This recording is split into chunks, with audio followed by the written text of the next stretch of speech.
നമസ്കാരം. Tandem P S സിയുടെ മറ്റൊരു ക്ലാസ്സിലേക്ക് എല്ലാവർക്കും സ്വാഗതം. നമ്മൾ ഇന്ന് ഹയർ സെക്കൻഡറി എഡ്യൂക്കേഷനുമായിട്ട് ബന്ധപ്പെട്ട ലാബ് അസിസ്റ്റന്റിന്റെ ഒരു അപ്ഡേറ്റ്സുമായിട്ടാണ് വന്നിട്ടുള്ളത്. നമുക്കറിയാം 10th പ്രിലിംസ് കഴിഞ്ഞു. അതിന്റെ മെയിൻസ് സെക്രട്ടേറിയറ്റ് OAയുടെ മെയിൻസ് കഴിഞ്ഞ ദിവസം കഴിഞ്ഞിട്ടുണ്ടായിരുന്നു. വളരെ നല്ല രീതിയിൽ ആൻസർ എക്സാം അറ്റൻഡ് ചെയ്ത ആളുകൾ ഉണ്ടാകും. പലരും നെഗറ്റീവ് അടിച്ചിട്ട് കൈവിട്ടു പോയ ആളുകളുണ്ടാകും. അപ്പൊ അവർക്കൊക്കെയുള്ള നല്ല ഒരു ഓപ്ഷൻ ആണ് ഇനി വരാൻ പോകുന്ന ലബോറട്ടറി അസിസ്റ്റന്റ് എക്സാം എന്ന് പറയുന്നത്. അതേ സിലബസ് വെച്ചിട്ടുള്ള എക്സാം ആണ്. ഒരു പക്ഷേ സെക്രട്ടേറിയറ്റ് OA എക്സാം മെയിൻസ് എഴുതിയ മിക്കവാറും ആളുകൾക്കും അതിലും കൂടുതൽ ആളുകൾ, കാരണം കുറച്ചുകൂടി കട്ട് ഓഫ് കുറവായിരുന്നു ഈ ലാബ് അസിസ്റ്റന്റ് എക്സാമിന്റെ പ്രിലിംസിന് അല്ലേ.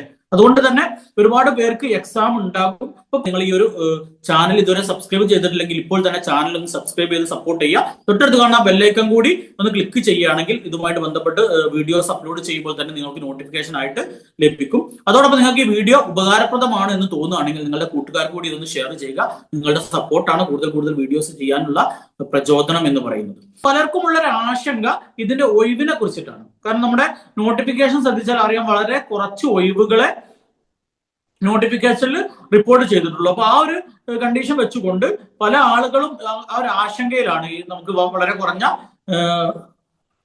ഒഴിവുകളല്ലേ ഉള്ളൂ എന്നുള്ള ഒരു ആശങ്കയുണ്ട്. സത്യത്തിൽ ആ ആശങ്ക അസ്ഥാനത്താണ്. എന്തുകൊണ്ട് എന്ന് ചോദിച്ചു കഴിഞ്ഞാൽ കഴിഞ്ഞ ഇതിന്റെ എക്സാമിന് വിളിച്ച സമയത്തുള്ള വേക്കൻസിയും അതുമായിട്ട് ബന്ധപ്പെട്ട് പോയിട്ടുള്ള അഡ്വൈസ് നമുക്ക് പരിശോധിച്ചാൽ നമുക്ക് ചില കാര്യങ്ങൾ മനസ്സിലാകുന്നുണ്ട്. അപ്പൊ ഞാൻ അതിലേക്ക് ഓരോ ജില്ല തിരിച്ചിട്ടുള്ള, നേരത്തെ 2017 ഇതിനു മുമ്പ് നോട്ടിഫിക്കേഷൻ വിളിച്ചിട്ടുള്ളത്. 2017 നോട്ടിഫിക്കേഷൻ വിളിച്ചു. 2020 അതിന്റെ ലിസ്റ്റ് വരികയും 2023 വരെ നിയമനം നടക്കുകയും ചെയ്ത ലിസ്റ്റ് ഉണ്ട്. അപ്പൊ ആ ലിസ്റ്റിന് വേണ്ടി വിളിച്ച സമയത്ത് അതിന്റെ നോട്ടിഫിക്കേഷനിൽ കാണിച്ചിട്ടുള്ള വേക്കൻസിയും ഓരോ ജില്ലയിലും പോയിട്ടുള്ള അഡ്വൈസും അതോടൊപ്പം തന്നെ എത്ര വരെ റാങ്ക് വരെ പോയി എന്നുള്ളതൊക്കെ പരിശോധിച്ചാൽ നമുക്കറിയാം ഒരുപാട് സാധ്യതകളുള്ള ഒരു ലിസ്റ്റ് തന്നെയാണിത്. അപ്പൊ ഇപ്പൊ ഈ ഒരു നോട്ടിഫിക്കേഷനിൽ കുറഞ്ഞ വേക്കൻസിയേ ഉള്ളൂ എന്നത് കണ്ട് ആരും ഭയപ്പെടേണ്ട കാര്യമില്ല. മാത്രമല്ല ഇപ്പൊ നിലവിൽ ഒരു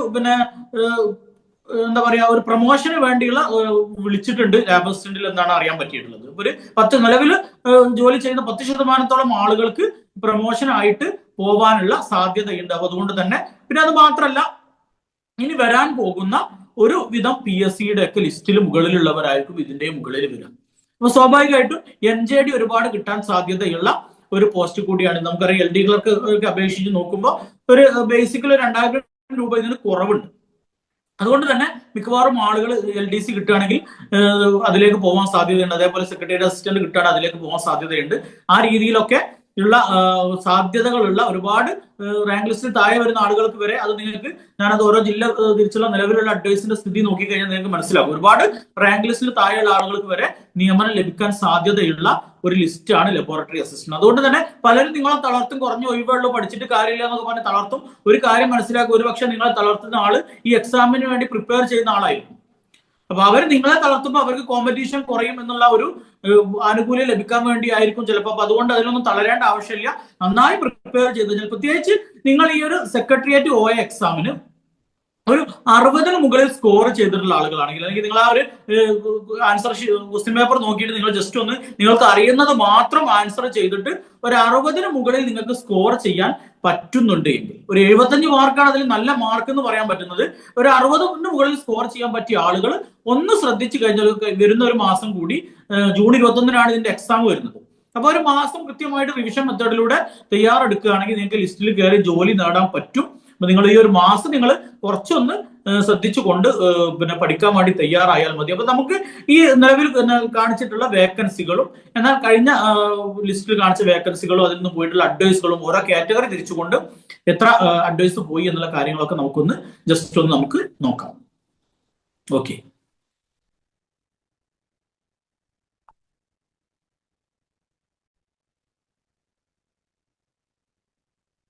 അപ്പൊ 447/2023 ഈ ലാബ് അസിസ്റ്റന്റിന്റെ കാറ്റഗറി നമ്പർ. അപ്പൊ ഇതിൽ കാണിക്കുന്ന വേക്കൻസി നോക്കിയാൽ അറിയാം, ഹയർ സെക്കൻഡറി എഡ്യൂക്കേഷൻ ഡിപ്പാർട്ട്മെന്റിൽ 24,400 ഇതിന്റെ ബേസിക് വരുന്നത്. നമുക്കറിയാം LD ക്ലർക്കിന്റെ ബേസിക്കിനേക്കാൾ ഏകദേശം 2000 രൂപ ബേസിക്കിൽ കുറവുണ്ട്. പക്ഷെ നിങ്ങളൊരു കാര്യം മനസ്സിലാക്കണം, LD ക്ലർക്കിനെ അപേക്ഷിച്ച് നോക്കുമ്പോൾ ആഴ്ചയിൽ 6 ദിവസമാണ് LD ക്ലർക്കിന് ജോലി ചെയ്യേണ്ടത്. ഇവിടെ 5 ദിവസമാണ്. സ്കൂൾ അധ്യാപകരെ പോലെ തന്നെ ശനിയും ഞായറും അവധി വരുന്നുണ്ട്. അതേപോലെ വർഷത്തിൽ 2 മാസം വെക്കേഷൻ വരുന്നുണ്ട്. അപ്പൊ അതുകൊണ്ട് തന്നെ ഈ ശമ്പളത്തിലുള്ള 2000 രൂപയുടെ കുറവ് ഒരിക്കലും നമുക്ക് നഷ്ടമാവില്ല. അത്രയേ നമുക്ക് ജോലി ചെയ്യാനുള്ളൂ. അപ്പൊ കാര്യം കൂടി നിങ്ങൾ ഓർക്കുക. അപ്പൊ ഇതില് നോട്ടിഫിക്കേഷനിൽ കാണിച്ചിട്ടുള്ള വേക്കൻസികൾ തിരുവനന്തപുരം ആണെങ്കിൽ 10 ഉള്ളൂ, പത്തനംതിട്ട 4, എറണാകുളം 15, കോഴിക്കോട് 4, കാസർഗോഡ് 3, പിന്നെ ബാക്കിയുള്ള കൊല്ലം, ആലപ്പുഴ, കോട്ടയം, ഇടുക്കി, തൃശൂർ, പാലക്കാട്, മലപ്പുറം, വയനാട്, കണ്ണൂർ ജില്ലകളിൽ ആന്റിസിപ്പേറ്റഡ് വേക്കൻസീസ് ആണ് കാണിച്ചിട്ടുള്ളത്. അപ്പൊ നമ്മൾക്ക് ഇത് നോക്കി, ഇതാണ് പലർക്കും ആശങ്ക ഉണ്ടാക്കിയത്. വളരെ കുറച്ച് ഒഴിവുകളല്ലേ ഉള്ളൂ, എന്തിനാണ് പിന്നെ ഇതിനു വേണ്ടി ഇത്രയും കഷ്ടപ്പെട്ട് ഇത്ര വലിയ ഒരു ലിസ്റ്റ് ഇട്ടത്, പ്രിലിംസ് കഴിഞ്ഞിട്ട് ഇത്ര വലിയ ലിസ്റ്റ് ഇട്ടത് എന്തിനാണെന്നൊക്കെ പലർക്കും ആശങ്കയുണ്ട്. അത് നമുക്ക് ഇതിന് മുമ്പുള്ള നടന്നിട്ടുള്ള എക്സാമിന്റെ അതിൽ കാണിച്ചിട്ടുള്ള ഒഴിവുകളും അതിൽ നടന്നിട്ടുള്ള നിയമനങ്ങളും ഒന്ന് നോക്കുമ്പോൾ നമുക്ക് ആ ഒരു സംശയം മാറിക്കിട്ടും. അപ്പൊ നമുക്ക് ഡീറ്റെയിൽ ആയിട്ട് തന്നെ അത് നോക്കാം. ഈ ഒരു എക്സാമിന് തയ്യാറെടുക്കുന്ന ആളുകൾക്ക് വേണ്ടി ടാൻഡം PSCയുടെ ചെറിയൊരു ക്രാഷ് ബാച്ച് ഉണ്ട്. ജനറൽ നോളജ്, ജനറൽ സയൻസ്, അതേപോലെ കറണ്ട് അഫയേഴ്സ് എല്ലാ ഭാഗങ്ങളും ഉൾപ്പെടുത്തിക്കൊണ്ടുള്ള റിവിഷൻ MCQ സീരീസ് ആയിട്ടാണ് നമ്മൾ ചെയ്യുന്നത്. ഒരു 25 ദിവസം നീണ്ടു നിൽക്കുന്ന ഒരു റിവിഷൻ സീരീസ് കൊണ്ട് നമുക്ക് കട്ട് ഓഫ് ബ്രേക്ക് ചെയ്യാൻ പറ്റുന്ന പ്രധാനപ്പെട്ട ഭാഗങ്ങൾ മാത്രം ഉൾപ്പെടുത്തിയിട്ടുള്ള ക്ലാസ്സുകളാണ് നമ്മൾ ഉദ്ദേശിക്കുന്നത്. അപ്പൊ താല്പര്യമുള്ള ആളുകൾക്ക് ഇതിൽ കൊടുത്തിരിക്കുന്നത് 7034327690 9544166690 നമ്പറുകളിൽ വാട്സപ്പ് മുഖേനയോ കോൾ മുഖേനയോ ബന്ധപ്പെടാം. 399 രൂപ മാത്രമാണ് നമ്മൾ ഫീസ് ഈടാക്കുന്നത്. ചെറിയൊരു ഫീസാണ് വാങ്ങുന്നത്. അപ്പൊ നിങ്ങൾക്ക് താല്പര്യമുള്ള ആളുകൾക്ക് അതിൽ ജോയിൻ ചെയ്യാം. അതോടൊപ്പം നമുക്കറിയാം ഇതൊരു ലാബ് അസിസ്റ്റന്റ് എക്സാമിന് മാത്രമല്ല, സെക്കൻഡ് ഫേസിൽ ഡിഗ്രി പ്രിലിംസ് എക്സാം എഴുതുന്നവർക്കും ഇത് പ്രയോജനമാണ്. ആ ഒരു ഒരേ സിലബസ്, ഏറെക്കുറെ സെയിം സിലബസ് ആണ് രണ്ടിനും വരുന്നത്. അതുകൊണ്ട് തന്നെ ഇതിനെ ഫോക്കസ് ചെയ്തുകൊണ്ട് നിങ്ങൾ പഠിക്കുകയാണെങ്കിൽ ആ എക്സാമിന് കൂടി നിങ്ങൾക്ക് കട്ട് ഓഫ് ബ്രേക്ക് ചെയ്തുകൊണ്ട് ലിസ്റ്റിൽ കയറാൻ വേണ്ടി പറ്റും.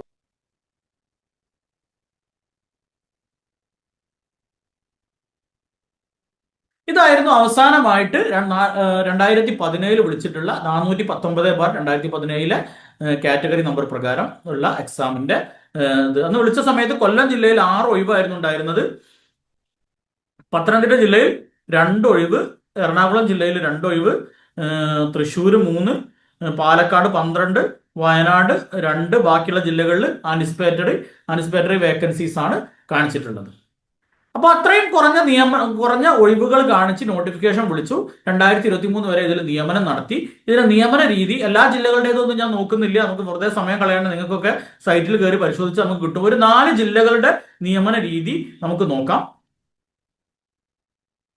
തിരുവനന്തപുരം ജില്ലയുടെ നിയമനമാണ് ഈ പോസ്റ്റിൽ. അതായത് നമ്മൾ പറഞ്ഞു തിരുവനന്തപുരം ജില്ലയിൽ ഇവിടെ നമുക്ക് കാണിച്ചിട്ടുള്ള ഒഴിവ് എത്രയാണെന്ന് നോക്കിയാൽ അറിയാം. എത്രയാണ്? ആന്റിസിപ്പേറ്ററി വേക്കൻസീസെ കാണിച്ചുള്ളൂ. അപ്പൊ അന്ന് നിലവിൽ ഒഴിവുകൾ പോലും ഇല്ല, പ്രതീക്ഷിത ഒഴിവുകളെ അന്ന് പറഞ്ഞിട്ടുണ്ടായിരുന്നുള്ളൂ. ഈ തിരുവനന്തപുരം ജില്ലയിൽ 88 അഡ്വൈസ് ആണ് പോയിട്ടുള്ളത്. ഈ കഴിഞ്ഞ ലിസ്റ്റിൽ നിന്നും 88 അഡ്വൈസ് ആണ് ഇതിൽ പോയിട്ടുള്ളത്. ജില്ലാടിസ്ഥാനത്തിലാണ്, ഓർക്കണം. 88 അഡ്വൈസ് പോയപ്പോൾ OC കാറ്റഗറി 122 റാങ്ക് വരെ പോയിട്ടുണ്ട്. അത് നിങ്ങൾ ശ്രദ്ധിക്കേണ്ട ഒരു കാര്യമാണ്. വെറും 88 അഡ്വൈസ് പോയപ്പോൾ ഒരു പക്ഷേ OC കാറ്റഗറി ടോട്ടൽ അഡ്വൈസിനേക്കാളും കൂടുതൽ പോകുന്ന ചുരുക്കം ലിസ്റ്റുകളിൽ ഒന്നായിരിക്കും ഈ ലാബ് അസിസ്റ്റന്റ്. ഞാൻ നേരത്തെ പറഞ്ഞതുപോലെ ഇതിന്റെ മുകളിൽ വരുന്ന ആളുകൾ മിക്കവാറും LDC, അതേപോലെ സെക്രട്ടറി അസിസ്റ്റന്റ് അടക്കമുള്ള ലിസ്റ്റുകളിൽ വരുന്ന ആളുകളായിരിക്കും. സ്വാഭാവികമായിട്ടും NJD കിട്ടാൻ സാധ്യതയുണ്ട്. അങ്ങനെ ഈ താഴെയുള്ള ആളുകൾക്ക് നിയമനം ലഭിക്കുന്നത് അങ്ങനെയാണ്. നമുക്കറിയാം 88 അഡ്വൈസ് പോകുമ്പോൾ 122 ആളുകൾ OC കാറ്റഗറിയിൽ നിന്ന് പോകുന്നുണ്ട്. 122 ആളുകളല്ല, റാങ്ക് 122 വരെ OC കാറ്റഗറിയിൽ നിന്ന് മാത്രം പോകുന്നുണ്ട്. പിന്നെ ഓരോ റിസർവേഷൻ കാറ്റഗറി തിരിച്ചുള്ള കണക്ക് നോക്കുകയാണെങ്കിൽ ഈഴവ 140 വരെ പോകുന്നുണ്ട്, SC സപ്ലിമെന്ററി ലിസ്റ്റിൽ നിന്ന് 10 പേര് പോകുന്നുണ്ട്, ST സപ്ലിമെന്ററിയിൽ നിന്ന് 4 പോകുന്നുണ്ട്, മുസ്ലിം 186 വരെ പോകുന്നുണ്ട്. 88 അഡ്വൈസ് പോയപ്പോൾ 186 റാങ്കിലുള്ള മുസ്ലിം വരെ പോകുന്നുണ്ട്. LC ആണെങ്കിൽ സപ്ലിമെന്ററി ലിസ്റ്റിൽ 2 പോകുന്നുണ്ട്. OBC OC ഏകദേശം സെയിം ആയിട്ടാണ് പോകുന്നത്. അതേപോലെ വിശ്വകർമ്മ 184 വരെ പോകുന്നുണ്ട്. അങ്ങനെ ഞാൻ ഓരോന്നും വായിച്ച സമയം കളത്തിൽ നിങ്ങൾക്ക് സ്ലൈഡ് നോക്കിയാൽ മനസ്സിലാകും. ഓരോ കാറ്റഗറിയിലും നല്ല ഒരു റാങ്കിലുള്ള നല്ല താഴേക്ക് വരെ പോകുന്നുണ്ട് നിയമനം. ഇനി അടുത്ത ജില്ല നോക്കാം. ഇതൊരു തിരുവനന്തപുരം ജില്ലയുടെ മാത്രം കാര്യമല്ല, തൊട്ടടുത്ത ജില്ല നോക്കാം. കൊല്ലം ജില്ലയിൽ 69 വേക്കൻസികളാണ് റിപ്പോർട്ട് ചെയ്തിട്ടുള്ളത്. 69 അഡ്വൈസ് ആണ് മൊത്തം പോയിട്ടുള്ളത്. ഈ 69 OC ഞാൻ നേരത്തെ പറഞ്ഞതുപോലെ തന്നെ 69 അഡ്വൈസ് പോയപ്പോൾ OC 111 വരെ പോയിട്ടുണ്ട്, ഇഴവ 126 വരെ പോയിട്ടുണ്ട്, SC സപ്ലിമെന്ററി ലിസ്റ്റിലേക്ക് കടന്നിട്ടുണ്ട്, ST പോയിട്ടുണ്ട്, മുസ്ലിം 121 വരെ പോയിട്ടുണ്ട്. അങ്ങനെ ഓരോ വിശ്വകർമ്മ 114 വരെ, അങ്ങനെ ഓരോന്നും ഒരുപാട് റാങ്ക് ലിസ്റ്റിന്റെ അടിയിലേക്ക് 69 അഡ്വൈസ് പോയപ്പോഴേക്ക് തന്നെ റാങ്ക് ലിസ്റ്റിൽ ഒരുപാട് താഴേക്ക് നിയമനം നടക്കുന്നുണ്ട്. ഇനി അടുത്ത ജില്ല നോക്കാം. എറണാകുളം ജില്ലയുടെ കാര്യം പരിശോധിക്കുകയാണെങ്കിലും നമുക്കറിയാം അവിടെ 70 അഡ്വൈസ് ആണ് മൊത്തം പോയിട്ടുള്ളത്. ഈ 70 അഡ്വൈസ് ഇത് അവസാനമായിട്ട് അഡ്വൈസ് പോയ ഡേറ്റ് നിങ്ങൾക്ക് അവിടെ കാണാം, 2022 ആണ് അല്ലെ. 2022 2023 സമയത്തൊക്കെയാണ് അവസാന അഡ്വൈസ് ഇതിൽ പോകുന്നത്. അപ്പൊ ഇവിടെയും 70 അഡ്വൈസ് പോയ സമയത്ത് OC തന്നെ 104 വരെ പോയിട്ടുണ്ട്, ഇഴവ 106 വരെ പോയിട്ടുണ്ട്, SC സപ്ലിമെന്ററി ലിസ്റ്റിൽ 4 പേര് പോയിട്ടുണ്ട്, ST സപ്ലിമെന്ററി 2 പോയിട്ടുണ്ട്, മുസ്ലിം 152 വരെ പോയിട്ടുണ്ട്, OBC OCക്ക് സെയിം ആണ്, വിശ്വകർമ്മ 101 വരെ പോയിട്ടുണ്ട്. അങ്ങനെ ഓരോന്നും കുറച്ചും കൂടി താഴേക്ക് ഓരോ ലിസ്റ്റിലും പോയിട്ടുണ്ട്. ഇനി അടുത്ത ജില്ല നോക്കുകയാണെങ്കിൽ മലപ്പുറം ജില്ലയിൽ നോക്കുകയാണെങ്കിൽ മൊത്തം 88 അഡ്വൈസ് ആണ് പോയിട്ടുള്ളത്. 88 അഡ്വൈസ് പോകുമ്പോൾ OC 130 പോയിട്ടുണ്ട്. 88 അഡ്വൈസ് പോയപ്പോൾ തന്നെ OC 130 വരെ പോയിട്ടുണ്ട്. പിന്നെ SC ആണെങ്കിൽ സപ്ലിമെന്ററി ലിസ്റ്റിൽ നിന്ന് 8 പേര് പോയിട്ടുണ്ട്, ST ആണെങ്കിൽ സപ്ലിമെന്ററി ലിസ്റ്റിൽ നിന്ന് 4 പേര് പോയിട്ടുണ്ട്, മുസ്ലിം 135 വരെ പോയിട്ടുണ്ട്. അങ്ങനെ ഓരോന്ന് നോക്കുകയാണെങ്കിലും ഓരോ കാറ്റഗറി നോക്കുകയാണെങ്കിലും അവിടെയും ഇങ്ങനെ പോയിട്ടുണ്ട്. ഇനി കണ്ണൂരിന്റെ കേസ് നോക്കിക്കഴിഞ്ഞാൽ കണ്ണൂർ മൊത്തം 67 അഡ്വൈസ് ആണ് പോയിട്ടുള്ളത്. ഈ 67 81 വരെ OC പോയിട്ടുണ്ട്, 81 ഇഴവ പോയിട്ടുണ്ട്, SCയും ST ആണെങ്കിൽ സപ്ലിമെന്ററി ലിസ്റ്റിലേക്ക് കടന്നിട്ടുണ്ട്, മുസ്ലിം സപ്ലിമെന്ററി ലിസ്റ്റിലേക്ക് കടന്നിട്ടുണ്ട് കണ്ണൂരിൽ. അങ്ങനെ ഓരോ കാറ്റഗറിയും നിങ്ങൾ നോക്കിയാൽ മനസ്സിലാവും. അപ്പൊ ഞാൻ പറഞ്ഞു വന്നത് എല്ലാ ജില്ലകളിലും OCയേക്കാൾ ടോട്ടൽ നമ്പർ ഓഫ് അഡ്വൈസിനേക്കാളും താഴേക്ക് റാങ്ക് ലിസ്റ്റ് പോയിട്ടുള്ള ഒരു എക്സാം ആണ്. അപ്പൊ നല്ല പ്രതീക്ഷയുള്ള റാങ്ക് കുറഞ്ഞ ആളുകൾക്ക് പോലും റാങ്ക് ലിസ്റ്റിൽ കയറിയാൽ തന്നെ ജോലി കിട്ടാൻ നല്ല സാധ്യതയുള്ള ഒരു എക്സാം ആണ്. അപ്പൊ ഓരോ ജില്ലയിലും നോക്കുകയാണെങ്കിൽ ഓരോ ജില്ലയിലും ഏകദേശം ഒരു 180 റാങ്ക് വരെ അല്ലെങ്കിൽ 100 റാങ്കിന്റെ മുകളിലേക്ക് എല്ലാ ജില്ലകളിലും അഡ്വൈസ് പോയിട്ടുണ്ട്. അങ്ങനെയാണെങ്കിൽ 14 ജില്ലക്ക് നമ്മൾ കാൽക്കുലേറ്റ് ചെയ്യുകയാണെങ്കിൽ ഏകദേശം ഒരു 1500ഓളം നിയമനം ഈ ലിസ്റ്റിൽ നിന്ന് നടക്കുന്നുണ്ടല്ലോ. നിയമനമല്ല, അത്രയും റാങ്ക് വരെ 1500 റാങ്ക് വരെ മൊത്തം നോക്കുകയാണെങ്കിൽ സ്റ്റേറ്റ് വൈഡ് നോക്കുകയാണെങ്കിൽ 1500 റാങ്ക് വരെയൊക്കെ ഇത് പോകാൻ സാധ്യതയുണ്ട്. അതായത് ഓരോ ജില്ലയിലും 100 റാങ്ക് വരെ അല്ലെങ്കിൽ 150 റാങ്ക് വരെയൊക്കെ പോകുന്ന സ്ഥലങ്ങളുണ്ട്. ആ രീതിയിലൊക്കെ താഴേക്ക് നിയമനം പോകുന്ന ഒരു പോസ്റ്റാണ്. അതുകൊണ്ട് തന്നെ നിലവിൽ നോട്ടിഫിക്കേഷനിൽ കാണിച്ചിട്ടുള്ള ഒഴിവുകൾ കുറവാണെന്ന് വിചാരിച്ചിട്ട് ആരും ആശങ്കപ്പെടേണ്ടതില്ല. നന്നായി പഠിച്ചു കഴിഞ്ഞാൽ നിങ്ങൾക്ക് നല്ലൊരു ജോലി, ഞാൻ നേരത്തെ പറഞ്ഞതുപോലെ ശമ്പളം LD-കൾക്കിനെ അപേക്ഷിച്ച് കുറച്ച് കുറവാണെങ്കിൽ കൂടി വർക്ക് പ്രഷർ വളരെ കുറവാണ്. ഒരു ക്ലറിക്കൽ പോസ്റ്റിനെ അപേക്ഷിച്ച് വർക്ക് പ്രഷർ വളരെ കുറഞ്ഞ ഒരു പോസ്റ്റാണ് ഈ ഹയർ സെക്കൻഡറി ലാബ് അസിസ്റ്റന്റ് എന്ന് പറഞ്ഞത്. അതേപോലെ തന്നെ ആഴ്ചയിൽ 2 ദിവസം അവധിയും വർഷത്തിൽ 2 മാസം വെക്കേഷൻ ഒക്കെ കിട്ടുന്ന ഒരു പോസ്റ്റാണ് ലബോറട്ടറി അസിസ്റ്റന്റ് പോസ്റ്റ് എന്ന് പറയുന്നത്.